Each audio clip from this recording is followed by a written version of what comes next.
नरेंद्र मोदी 2024 के चुनाव से पहले 400 पार सीटों के साथ में एक सपने के साथ में जी रहे थे और उनके तमाम नेता मंच पर खड़े होकर के हुंकार भरते थे 400 पार सीट आएंगी, संविधान बदल देंगे। कई नेताओं ने ये नारे दिए। और बड़ी बात यह है आज जो आपको गौर करनी चाहिए, जब इंडिया गठबंधन बना तभी नरेंद्र मोदी को एनडीए की याद आने लगी, एनडीए की बैठकें होने लगी। उससे पहले एनडीए की बैठकें अगर आप 2014 तक चले जाएंगे तो इक्की दुक्की गिनती की बैठकें आपको मिलेंगी। और जब चुनाव के नतीजे निकल करके सामने आए, जब पता चला कि 240 पर साहब आकर के अटक गए हैं, तो फिर ऐसी हालत हो गई कि चंद्रबाबू नायडू हो चाहे नीतीश कुमार हो, वही दो बैसाखी बने जिसके सहारे नरेंद्र मोदी खड़े हो पाए, वरना नरेंद्र मोदी खड़े हो पाने की कंडीशन में नहीं थे। और नीतीश कुमार और चंद्रबाबू नायडू ये इस सरकार की ऐसी बैसाखी हैं कि अगर चंद्रबाबू नायडू और नीतीश कुमार हट जाएं तो सरकार धराशायी हो जाएगी, ये सरकार गिर जाएगी। ये एक ऐसी बात है जो आंकड़ों पर सीधे तौर पर कही जा सकती है। आज कांग्रेस पार्टी की मध्य प्रदेश के अंदर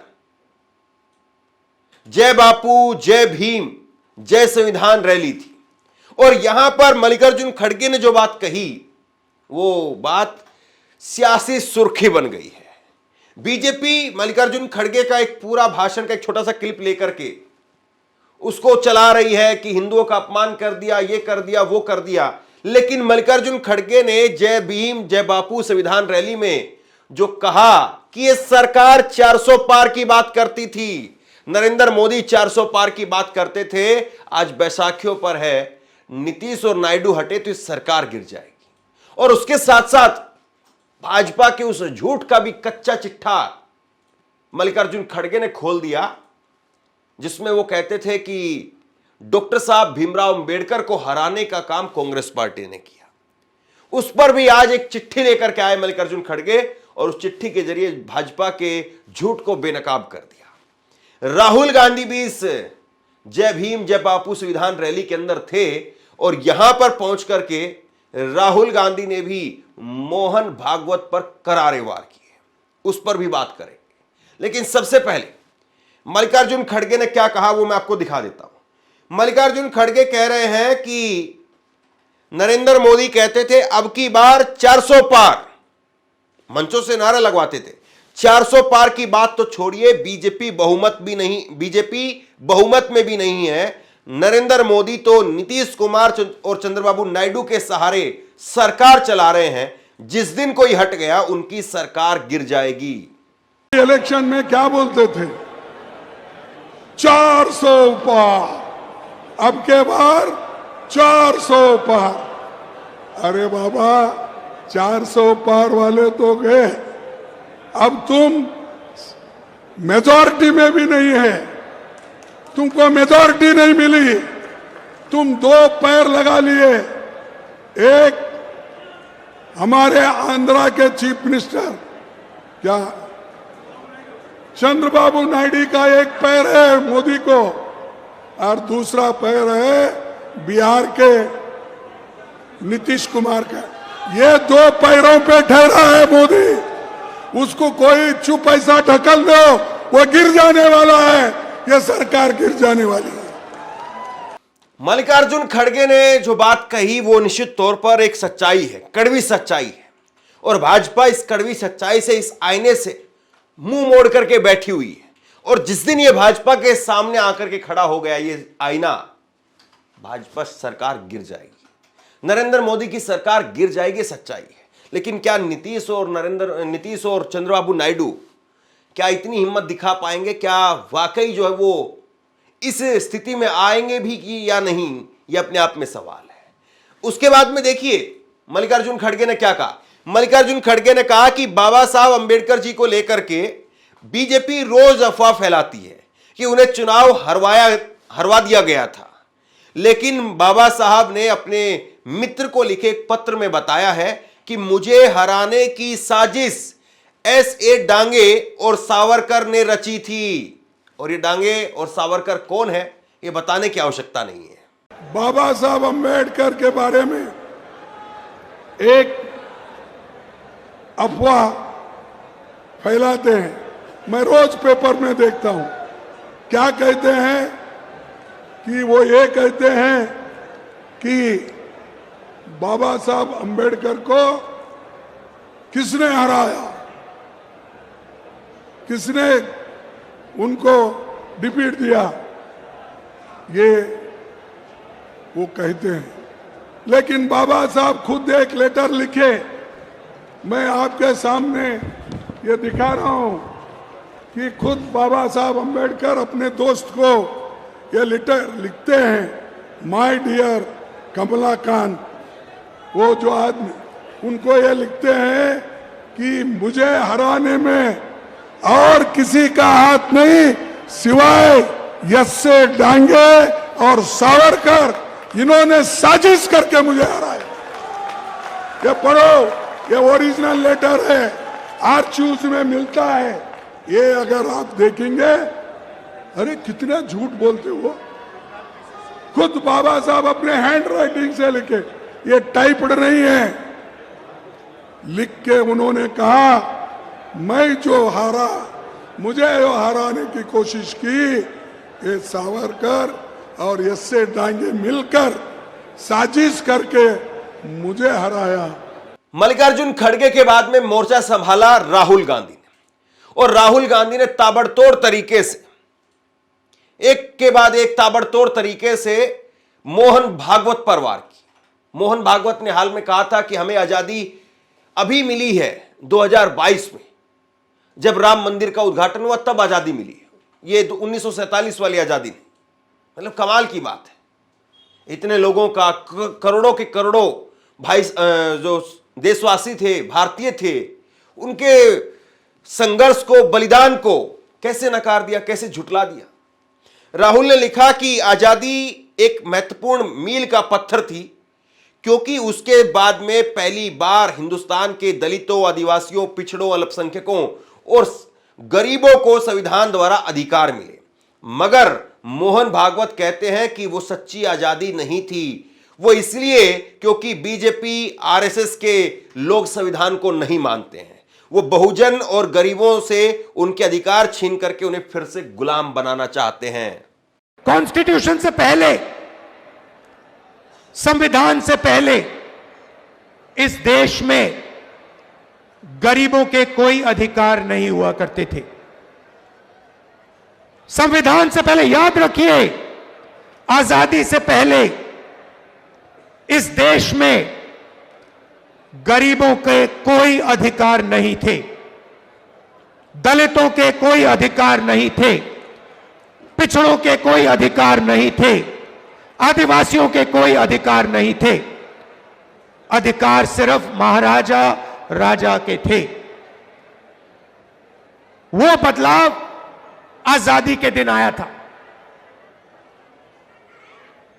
आपको जमीन दी गई, जमीन का हक दिया गया, अधिकार दिए गए। बीजेपी, आरएसएस चाहते हैं कि आजादी से पहले जो था, जहां गरीबों के कोई अधिकार नहीं थे, सिर्फ अंबानी, अदानी जैसे लोगों के अधिकार थे, वैसा हिंदुस्तान चाहते हैं। यह लड़ाई हो रही है। बात समझिए, आपको गुलाम बनाया जा रहा है।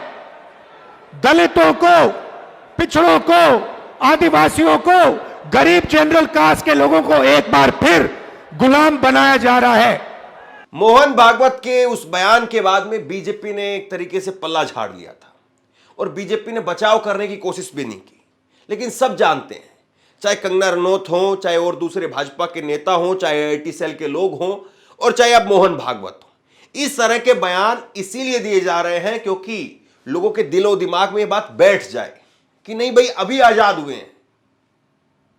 और ये अभी कौन सी आजादी है जिसमें भूखमरी बढ़ रही है, जिसमें बेरोजगारी बढ़ रही है, जिसमें महंगाई बढ़ रही है। एक तरीके से गरीब आदमी जो है वो पिसा जा रहा है। भाई आजादी का मतलब क्या था?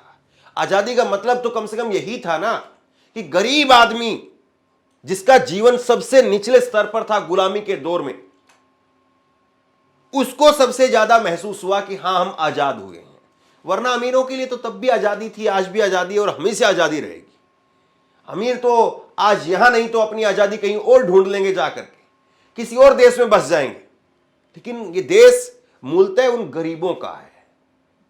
वो गरीब कहां जाएंगे, वो तो इसी मिट्टी में मिल जाएंगे। तो गरीब जो है वो एक के बाद एक जो आंकड़े हमारे सामने आते हैं, गरीबी, भुखमरी, महंगाई, बेरोजगारी जो बेहताशा बढ़ती जा रही है, तो ये आजादी के लक्षण है, ये आजादी खोने के लक्षण है। और इसके बाद राहुल गांधी वो मोहन भागवत पर यही है वार करते हुए कहते हैं कि मोहन भागवत दरअसल मानते ही नहीं है उस आजादी को। मोहन भागवत चाहते ही नहीं है कि वो आजादी, लोग उस चीज को याद करें, उस संघर्ष को, उस बलिदान को याद करें। भाई और बहनों, सबसे जरूरी बात, यह अंबेडकर जी का जो संविधान है, जिसका अपमान कुछ दिन पहले मोहन भागवत जी ने किया। वो कहते हैं कि इस संविधान ने हमें आजादी नहीं दी,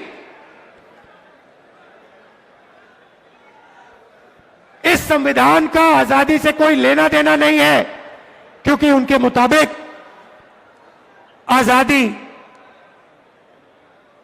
आजादी ही नहीं थी। आजादी मोदी जी के आने के बाद हुई। इसका मतलब वो इस संविधान को नहीं मानते हैं। अंबेडकर जी के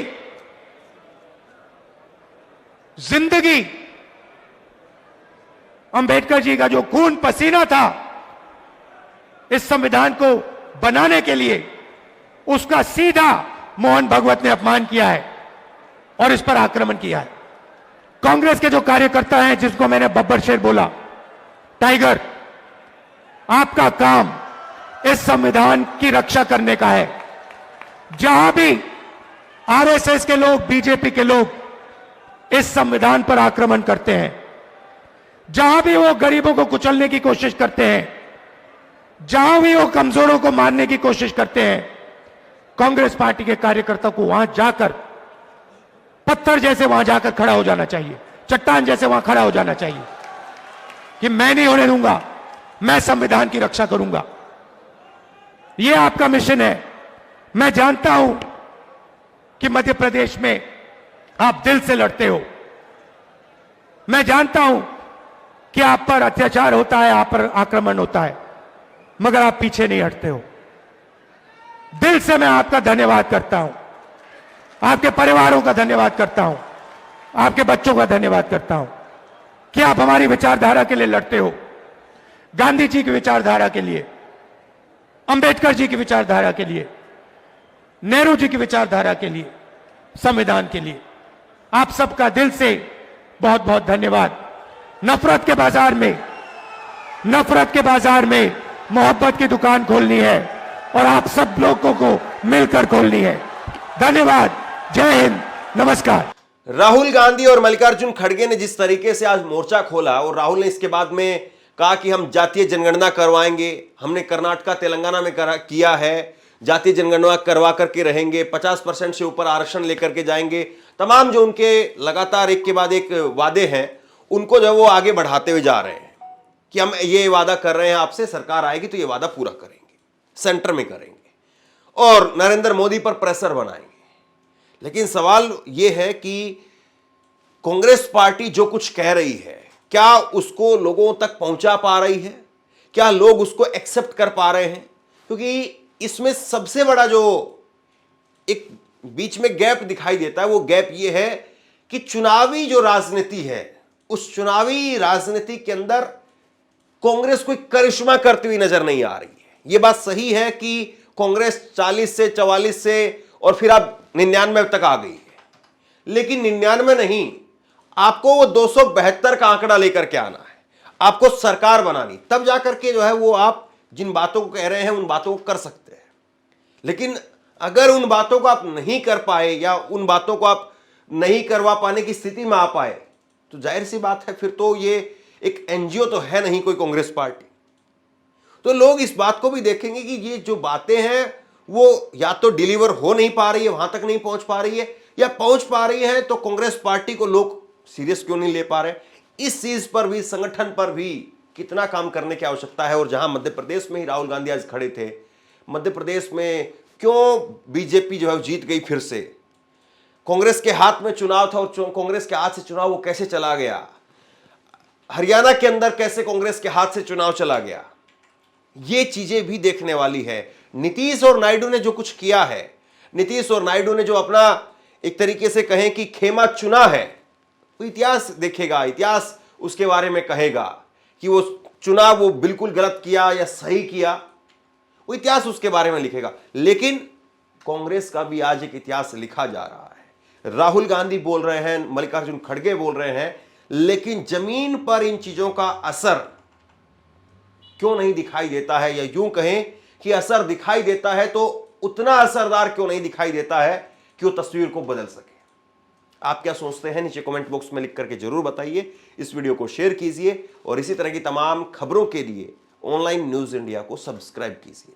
आपका बहुत बहुत धन्यवाद।